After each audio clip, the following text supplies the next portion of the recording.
So first, Paul.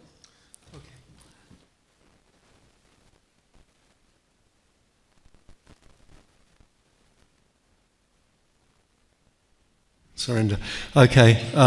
I should explain, I edit the Greener Jobs Alliance newsletter and convene the National Education Union Climate Change Network.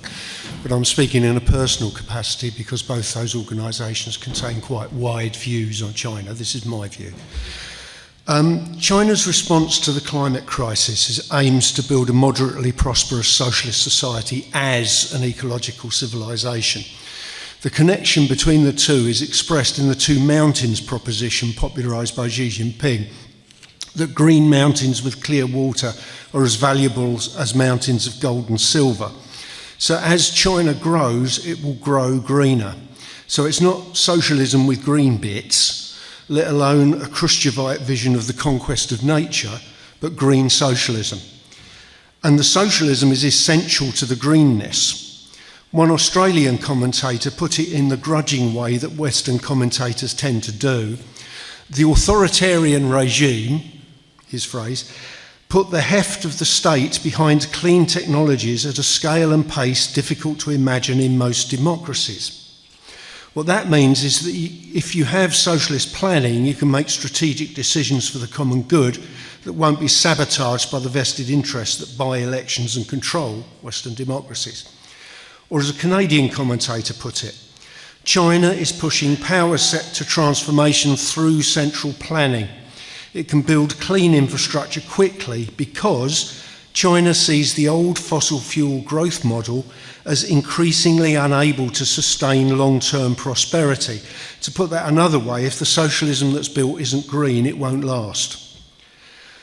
China's colossal state-driven investment in what it calls the three news, solar power, electric vehicles, batteries, along with wind power, is leading to a global tipping point as the cost of renewable energy is now cheaper than that generated by any fossil fuel, and set to become even more so. And this is having an impact on countries in the rest of the world that are far from being socialist. Last year, crude oil imports to China fell for the first time in 2 decades, with the exception of the pandemic. The International Energy Agency expects China to hit peak oil in 2027.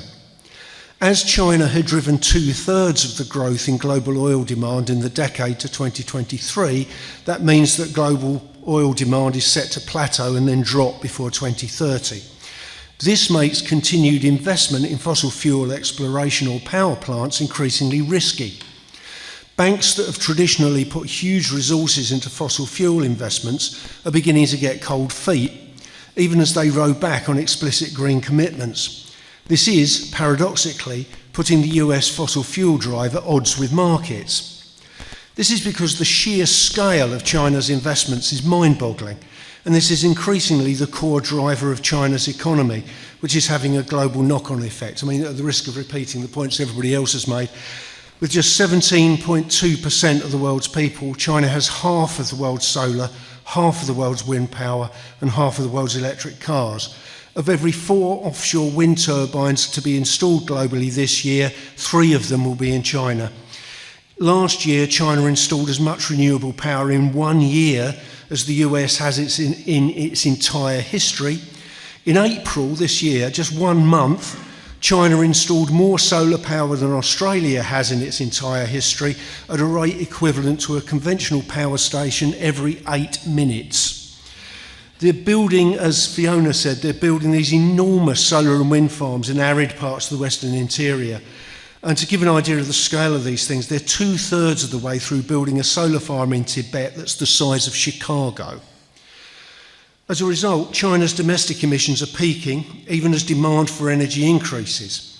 In fact, energy prices went down in the summer, even as demand for air conditioning boomed during heat waves.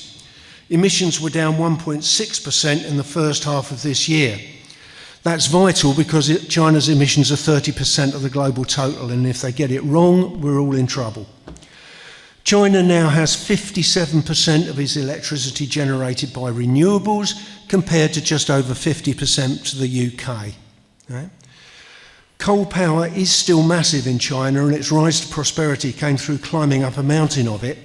But coal is now explicitly being defined as backup to a grid structured around new renewables, and there is now significant overcapacity, leading to these plants only operating around 50% of the time.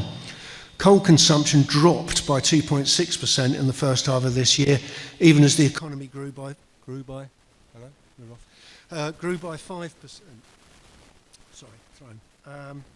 Showing that the shift in reliance is picking up pace. Global impact. Although there are a few residual projects, China's decision to abandon coal investment overseas has been pivotal. And now, more than 60% of emerging and developing economies are leapfrogging the US and Europe in clean electrification, thanks mostly to China's exports of cheap solar panels. Pakistan last year added as much capacity in rooftop solar as they'd previously been able to generate from their entire grid. This is now being picked up in parts of Africa, with solar panel exports from China up 60% this year. This is from a low base, but the potential is enormous. In countries like Kenya, Morocco, Algeria, Ethiopia, the DRC, Botswana, Zambia, Nigeria and South Africa, solar imports have grown this year by factors of between 3 to 8. Outside Africa, countries like Brazil and Vietnam, the adoption of solar, wind and battery storage is outpacing not only fossil fuels, but also the business as usual strategies of many rich countries, let alone the delirious reactionary stance of the United States. China's clean energy exports in 2024 alone shaved 1% off global emissions outside of China, according to Carbon Brief, and this will accelerate during the next 30 years. Reuters reports that 87% of power generation investment in emerging economies in China flowed into clean energy in 2024, and that means that 3/4 of global fossil fuel demand is now in nations that have already peaked. Three factors underline this, and these are quotes from Reuters, so not from a source the right-wing press here would call eco-fanatic. One is physics. Fossil fuels are wasteful. 2/3 of the energy in coal, oil or gas is lost to heat or inefficiency. Solar, electric motors and heat pumps are 2 to 4 times as efficient. So we can do a lot more with a lot less at lower cost. This is expressed very well in this graphic. I'm sorry, it's very small, but it says solar panels carried by one container ship, that's that little one there, can generate as much electricity as 100 container ships of coal, or 50 container ships of liquefied natural gas. Second is economics. Fossil fuels are commodities built on extraction. As reserves deplete, it gets more expensive to access what's left. Look at the North Sea. Electro-based technology is manufactured, so the more that gets built, the cheaper and better it becomes. On average, costs fall by around 20% every time deployment doubles. Most of the world, solar and wind are now the lowest cost new power. Investment follows. Today, 2/3 of global energy capital flows into electro-tech, while oil majors are investing more in stock buybacks than in new wells. Third, geopolitics. The old energy system left 3/4 of humanity dependent on expensive imported fuels. Electro-based technologies unlock local resources. Almost all countries have enough sun and wind to meet their energy needs many times over. And what this means is that the Western model of development is neither available nor needed for the majority of the world. Thanks to China's investment in renewables, they can modernise in their own way, and that means that the future does not and cannot look like the United States.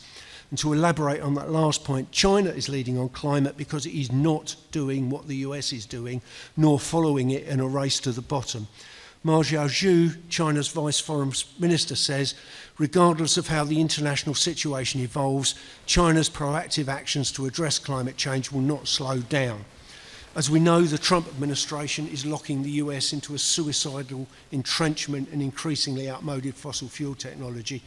In rolling back Biden's attempt to suck green investment into the US, Trump has, as many commentators have noted, abandoned the future. This doesn't simply involve domestic economic self-sabotage, with more expensive fossil fuel plants kept running and pushing up bills, offshore wind farms cancelled, imperiling supply in regions like New England, but also a completely reckless wrecking ball taken to disaster emergency relief and any state scientific or academic research related to the climate and the impacts of it. So US academics at international conferences have taken to using burner phones.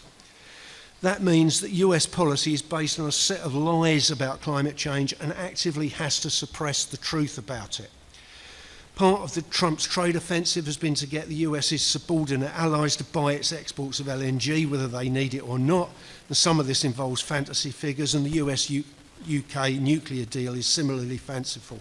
They're aiming beyond the capacity of their own system. But the purpose of it is to lock as much of the world as possible into fossil fuel bondage, US global energy dominance. And that's why the increasingly shrill arguments coming from those overt political subordinates of the US, reform here, with the incredible shrinking Conservative Party yapping along in their wake, with an increasingly panicky right-wing press in full sneering support, are actually aiming at consolidating UK energy dependence on the US. Given the factors outlined above, a success for the US would lock the world and the US itself into climate collapse. The sort of scenario outlined by one of their own think tanks in 2008 is a situation in which, quote, countries with resources themselves would have to engage in nightmarish episodes of triage, deciding who and what can be salvaged from a disordered environment. The choices would primarily have to be made among the poor at home and abroad, something that is in all of our interest to avoid. But while the US still makes some of the weather, literally in this case, it's no longer able to determine the direction of the world, and Trump is increasingly standing on thin ice that's getting thinner as the ice caps melt. As Bill McKibben puts it in his optimistic article, Here Comes the Sun, cue George Harrison track, Big Oil spent more money on last year's election cycle in my country than they've ever done before. And that's why they're now being rewarded with a whole variety of measures designed to slow this transition down, which may succeed. I mean, it's possible that 20 years from now, America will be a kind of museum of internal combustion that other people will visit to see what the olden days were like. But it's not going to slow down the rest of the world much, I don't think. There's obviously a tension in the UK government with its attempts to dodge tariffs by bending the knee and crippling any possibility of positive investment by committing to an annual £77 billion black hole on defence spending, and the stated direction of the Department of Energy Security Net Zero to make the UK an electro-state, which involves some cooperation with China and would require more investment than the military spend will allow. As this crisis unfolds and deepens, the cost of being shackled to the US and the Cold War stance it requires against China will become more and more apparent, and a more live debate in the climate movement, and something we need to inject into mainstream politics in and through the unions, Labour, the Greens and your party. Thank you.